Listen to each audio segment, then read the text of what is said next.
Before I say good afternoon, I have to apologize to the people in the overflow room. We have more people in the overflow room than we have in the main hall, which is a nice problem to have and a lot better than if we had excess capacity here. So thank you, and hopefully you'll be able to hear. Let me start then by saying good afternoon, and thank you, John, for those moving and inspiring words, and also to Kevin. And I also want to thank thank you for all your work to make sure that what happened in Greenwood will remain forever and in our memories and be commemorated. Exactly 1 year ago, I came right here to announce that Tulsa had won my foundation's Public Art Challenge. The challenge offered funding to cities that propose public art projects that address important civic needs. And we received 200 applications, but none more powerful or more important than Tulsa's, thanks to the leadership of Mayor Bynum and the 1921 Race Massacre Committee, Centennial Commission, and its chair, Kevin Matthews. So thank you for all of you.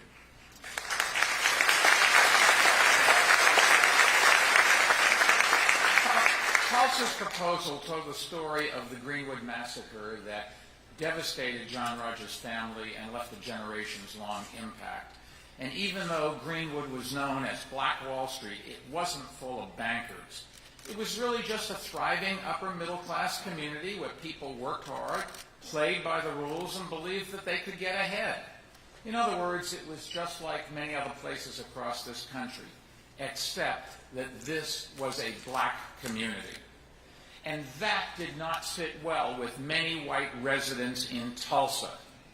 The white mob that attacked Greenwood burned 1,200 homes, looted dozens of shops, left nothing but ruins and rubble across 35 blocks, and massacred more than 200 black residents. But those horrific numbers don't even begin to do justice to the story. I recently read a diary account from someone who was there that night staying at a Greenwood hotel, possibly the hotel owned by John Rogers' ancestors. If you don't mind, I'd like to share a part of that gentleman's diary account. Quote, "About midnight, I arose and went to the north porch on the second floor of my hotel, and I saw the top of Standpipe Hill literally lit up by blazes that came from the throats of machine guns, and I could hear bullets whizzing and cutting the air. 3 men, one of them who lugged a heavy trunk on his shoulders, were all killed as they were crossing the street, killed before my very eyes. The man who carried the trunk was very old, so the story goes. Likely he had in that trunk many things of great value, and thought as much about the contents as he did about his own life. When the old man was hit by a dozen bullets, he dropped his burden and shrieked and fell sprawling across the hard pavement. Blood gushed from his every wound. I turned my head from the scene," the story goes. End quote. During and after the massacre, there were more than 6,000 arrests of black residents. Not one white person ever went to jail. It was one of the deadliest and ugliest attacks in American history. But like most Americans, I had never heard of it before I came to Tulsa a year ago. And I remember thinking, how is it possible that high schools and colleges don't teach this event? What was it in the history books that I misread or that I skipped over? But as I came to understand it, it wasn't just Greenwood. Let me ask you, how many of us were taught in school about the East St. Louis in 1917, when a white mob killed more than 24 black Americans? Or Elaine, Arkansas in 1919, when a white mob slaughtered 200 black sharecroppers who dared to join a labor union? Or Rosewood, Florida in 1923, when a white mob burned the whole town down? In just that short period, 1917 to 1923, more than 1,000 black Americans were killed by white mobs in cities and towns across the country. But the truth is, what happened during that period was part of a continuum of violence that black Americans faced even after the end of slavery. violence that denied them their lives, their liberty, and their pursuit of happiness, the cornerstones of the American dream. Just think about the sharecroppers who were cheated out of their fair earnings and sent into debt.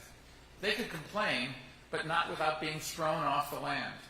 They could report a crime to the all-white police force. They could take the landlord to court with its all-white juries, or petition their elected officials in an all-white legislatures.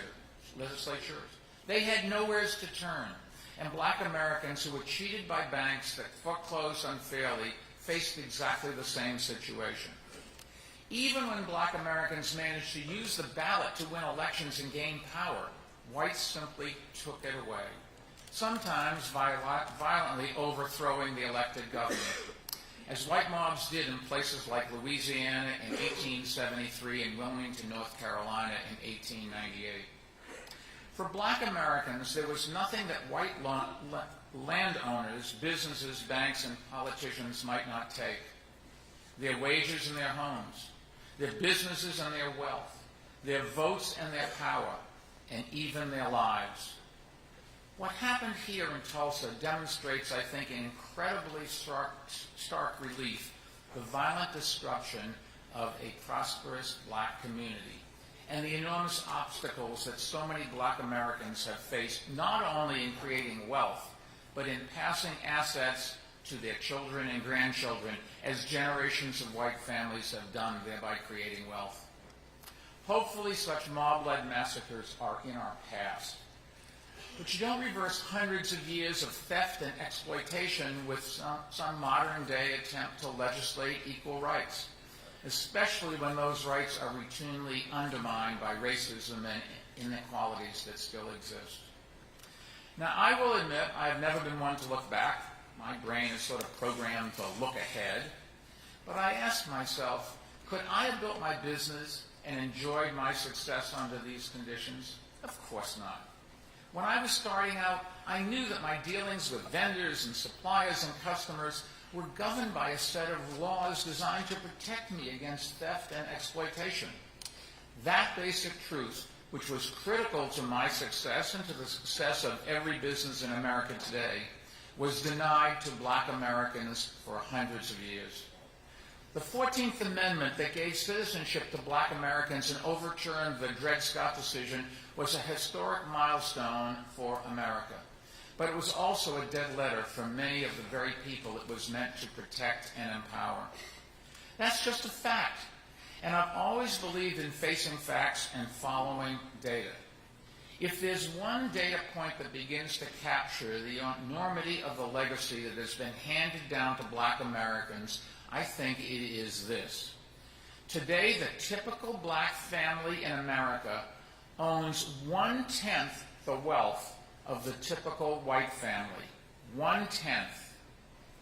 That really is a disgrace. But when you think about it from an economic perspective, the exploitation worked exactly as it was designed to do. Slavery, sharecropping, Jim Crow, segregation, and redlining.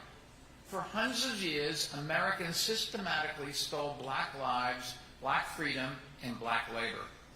A theft of labor and a transfer of wealth enshrined in law and enforced by violence. And the impact of that theft over a period of centuries has meant an enormous loss of wealth for individuals and families across generations. A kind of of compound interest in reverse.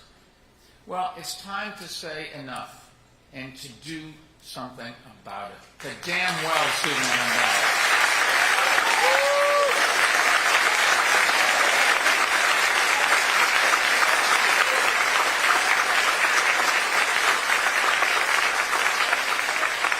That is why I've come back to Tulsa, because the challenge of African American wealth creation today is inextricably linked to the racial inequalities of the past. And I'm determined to make breaking that link a centerpiece of my presidency. As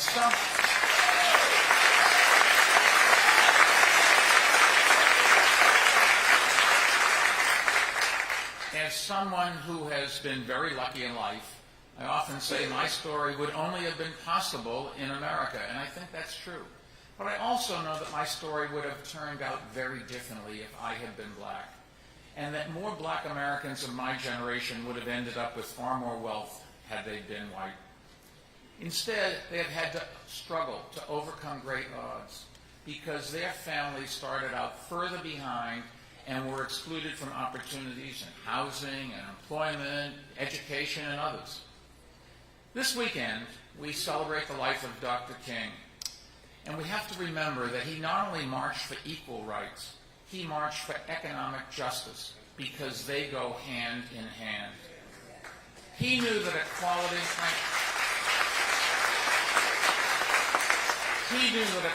under the law was only the first step to true equality. And true equality is only achieved when there is no correlation between race and riches. Fulfilling Dr. King's vision of economic equality across all colors is a monumental challenge. But I'm not running as president to do small things, but to do big things that will make a difference.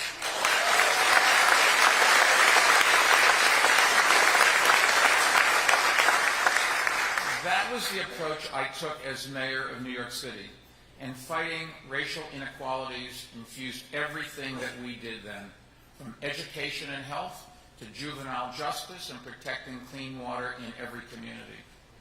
We made major strides in each of those areas, but much work obviously remains to be done across the country.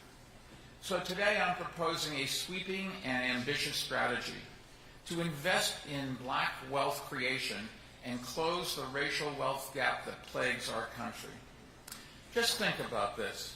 If we could eliminate the racial wealth gap in this generation, we could add $1.5 trillion to the American economy. Everyone would benefit. So what are we waiting for? Now, I know something about creating wealth and creating jobs. I did it in business, building a company from scratch that now has 20,000 employees around the world. I did it as mayor, where we helped lead the nation in job creation for 12 years. And I hope to have the chance to do it as your president. The strategy we're announcing today is comprehensive and inclusive, and it has 3 big goals. 1, we will help 1 million more black families buy a house to counteract the effects of redlining and the subprime mortgage crisis.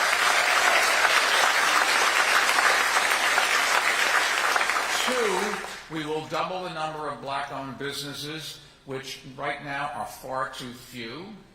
And 3, we will help black families triple their wealth over the next 10 years to an all-time high.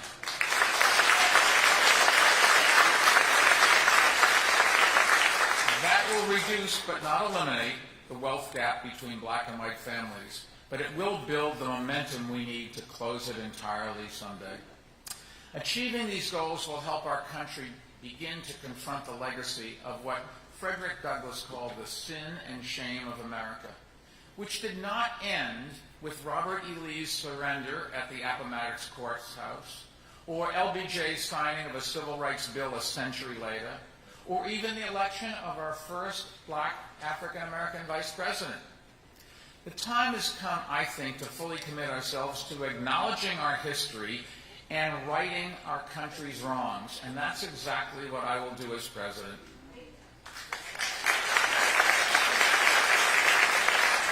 As I told Congresswoman Sheila Jackson Lee, I will support her bill to create a commission to examine the issue of reparations. There's no reason not to study possible remedies. But we also can't wait for the results. So our campaign has sought out ideas and input from members of Congress, mayors and local officials, business leaders, ministers, academics, and community leaders. Our plan will empower each group to play an important role, and our work will benefit all Americans who have been subject to discrimination and bias. And most importantly, these are not pie-in-the-sky ideas that sound good but will never happen. They are concrete proposals that we can afford and that we can get done, and we will.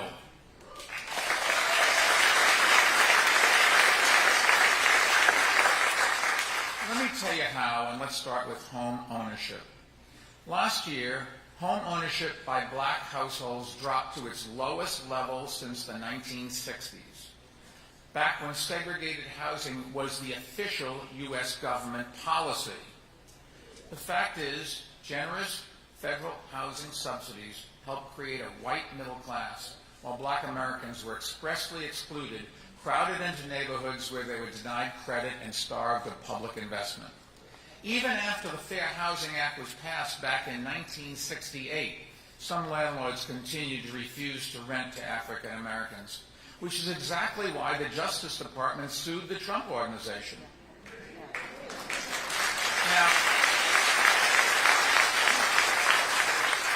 Now, it was Donald's father who built and ran that business, in all fairness, and I can't say what Donald learned from his father, but let me tell you what I learned. Let me tell you what I learned from my father.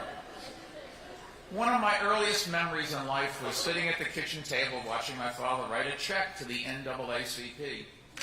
And I remember asking him, "Why are you giving money to that organization?" And I will never forget what he told me. He said, "Because discrimination against anyone threatens all of us."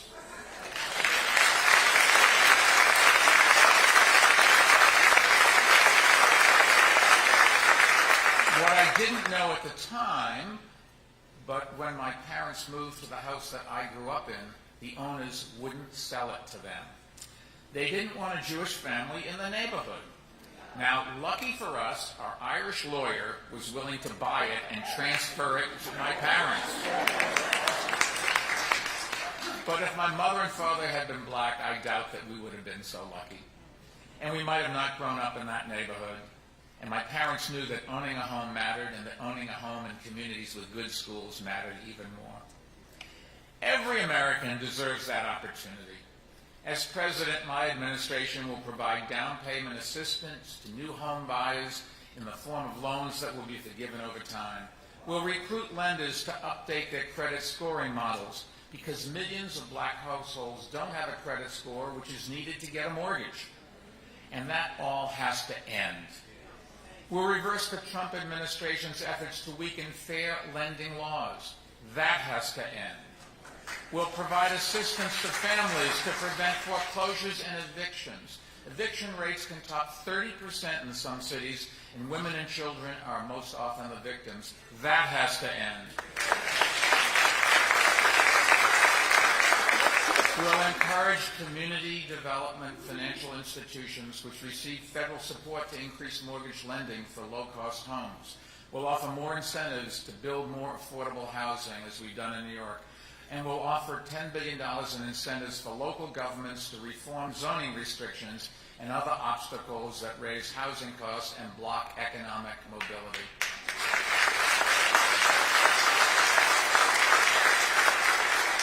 Now, let's turn to our next challenge, doubling the number of black-owned businesses. Right now, there are only about 120,000 black-owned businesses with at least one employee across the country.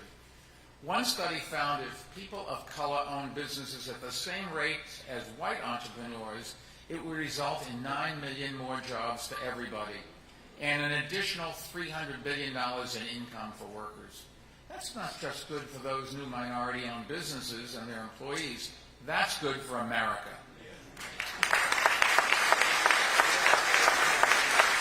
To double the number of black-owned businesses, we'll start with increasing capital for entrepreneurs in black communities. I know how important that is. When I got laid off back in 1981, I didn't know what I was going to do. But I had an idea to start a business, and I was lucky enough to have money to get it started. Most entrepreneurs with good ideas need help to get them off the ground. So in New York, we increased access to capital for small businesses by making seed funding available, expanding loans, and connecting entrepreneurs with lenders. We can supercharge that work across the country and also incentivize private investors to support startups in low-income neighborhoods and improve access to credit through fairer standards and strengthen enforcement of the Community Reinvestment Act to make sure lenders are investing in areas that need it the most. One of the best ways to improve access to capital for black Americans is to help community banks keep their doors open. Since 2001, the number of African American community banks has declined by 50%. these banks traditionally were the cornerstone of community investment.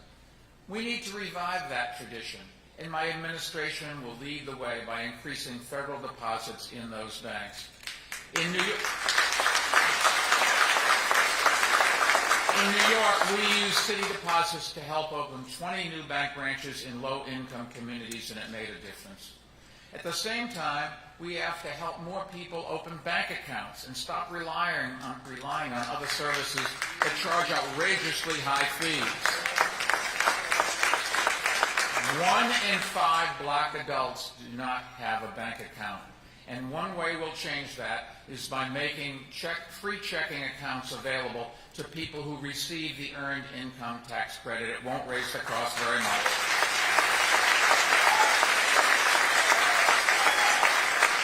To help small businesses keep overhead down, we'll work with local governments to open small business incubators and affordable shared workspace, just the way we did in New York. We'll create a national corps of small business mentors who will support entrepreneurs in communities where there are few small businesses, and I can guarantee that worked because it did work. And we'll help minority business owners buy the buildings that they're renting through down payment assistance. Whether they own a restaurant or a beauty shop or a clothing shop, imagine if they owned the building and could pass that wealth on to their children the traditional way it's done in America.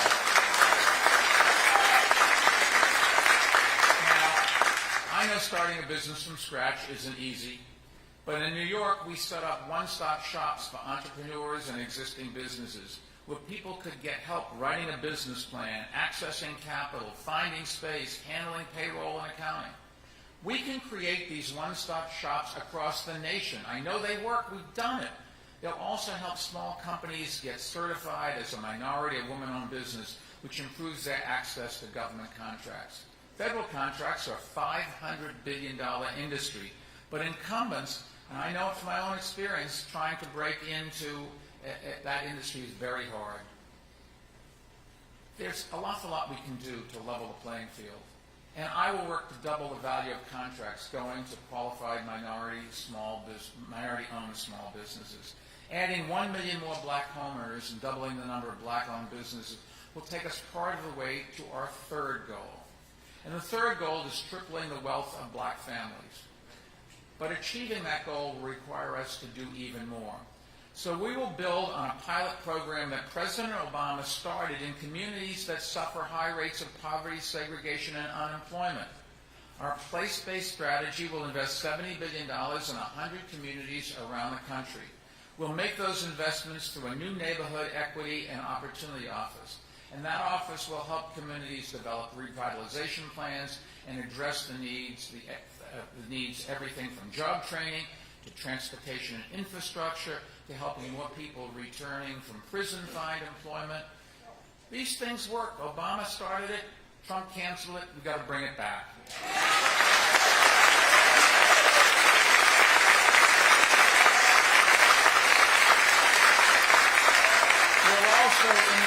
We'll also increase financing for local residents who are willing to restore derelict homes and make them their own, something we did very effectively where I come from. And we'll form partnerships with local schools to support a cradle-to-career approach by giving schools the resources to conduct a deep level of family and child engagement. Now that starts with prenatal care, and it continues through tutoring and after-school programs and the college and career application process, and it doesn't end until students complete college or training and get a job acceptance letter.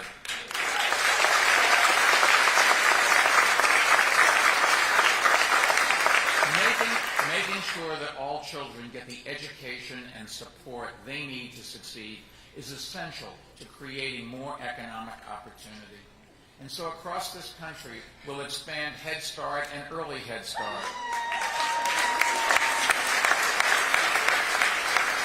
And reform juvenile justice programs so we can break the school-to-prison pipeline.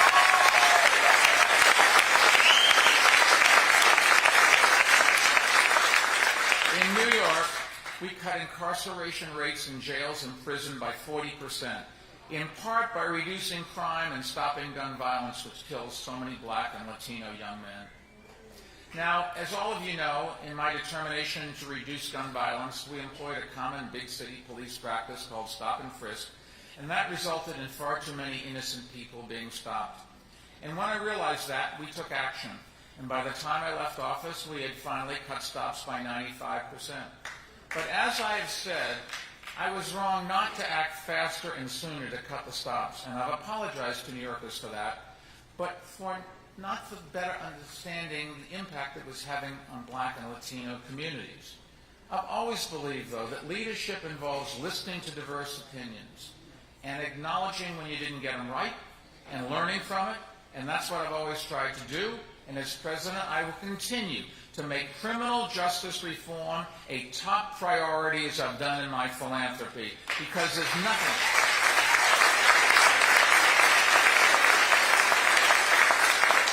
I can't think of anything more destructive to building wealth than sitting in prison, especially for young people.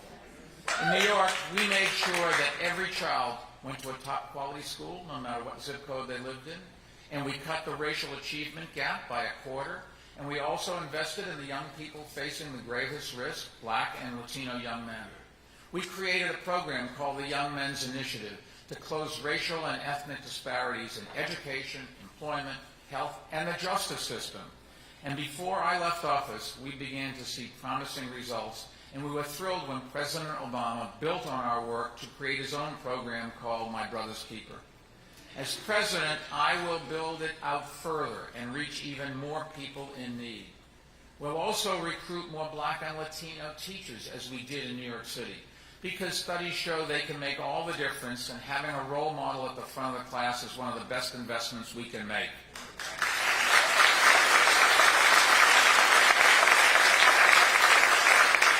We'll make public college tuition free for all low-income students, and we'll double the size of Pell Grants. It'll be one of the best investments we could possibly make. We'll forgive college loans to students who were exploited by failed for-profit colleges, and we'll do it by reviving a successful Obama administration program that cleared their debts. This has already been done, but then it was canceled. And we'll also invest much more in heavily historically black colleges and universities, because many of the HBCUs are struggling. Those colleges serve only 10% of black students, but listen to this. Their graduates make up some 40% of all black teachers, 60% of all black engineers, 70% of all black doctors and dentists, and over 80% of black judges. That really is an incredible record of achievement.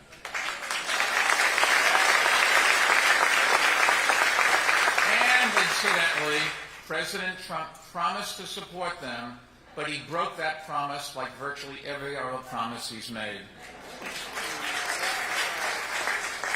Now, I've been helping more students afford college for years, and as president, I will make sure that HBCUs have the resources not just to survive, but to grow.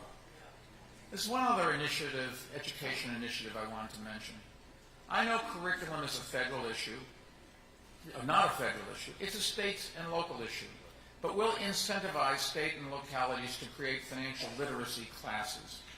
These classes, which we need for every ethnicity all across this country, will prepare young people across the country to manage their money and introduce them to the financial services industries, as John Rogers has been doing in Chicago. And as John and I know, there is a great deal of wealth in the financial industry, but nowhere near enough diversity, and changing that starts in our public schools.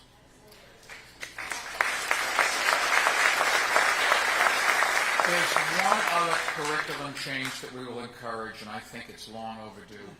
I believe that all students should be taught the history of slavery from the experience of enslaved people. And the history of places like Greenwood, because black history is American history.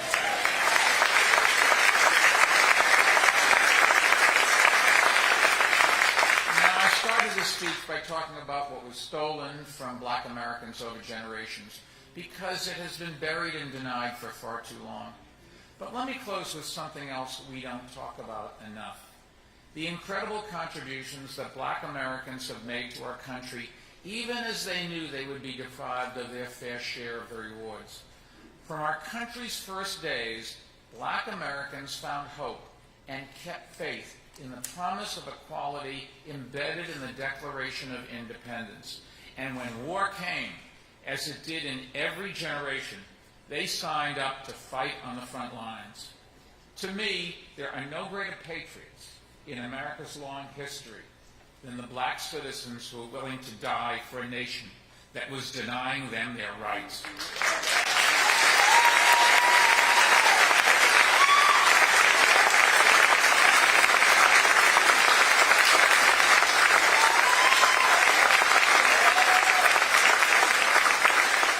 I've got to think it was in hopes that their service and sacrifice might redeem those rights for their children and grandchildren. I hope I would have been as selflessness and magnanimous as they were. Look, the redemption that they sought for future generations is still far from complete. The crimes against Black Americans still echo across the centuries, and no single law can wipe out that slate clean. Not here in Tulsa or anywhere else. But I believe that this is a country where anything is possible. And I believe that we have the power to build a future where color and capital are no longer related. That is the future I want to leave my grandchildren. And that is the future that I will work for, will build as president. So on this holiday weekend, let's rededicate ourselves to the words Dr. King spoke on his final day on Earth in Memphis. He said, "We can get more together than we can apart." That is true in the workplace. It is true in politics. It is true in life. And I'm ready to roll up my sleeves, bring people together, and make it true for all America. Thank you, and God bless.